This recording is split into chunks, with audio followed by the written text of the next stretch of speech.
నా సీమంతానికి మా నాన్నమ్మ మంగళహారతి పాట పాడుతుంది.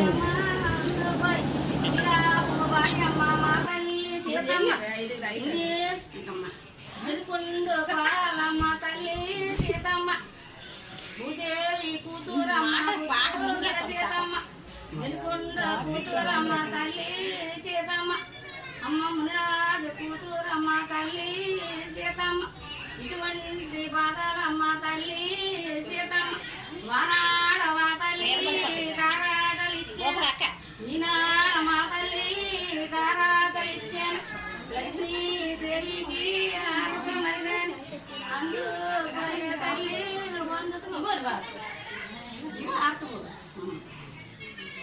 అందరితో ఉండాలి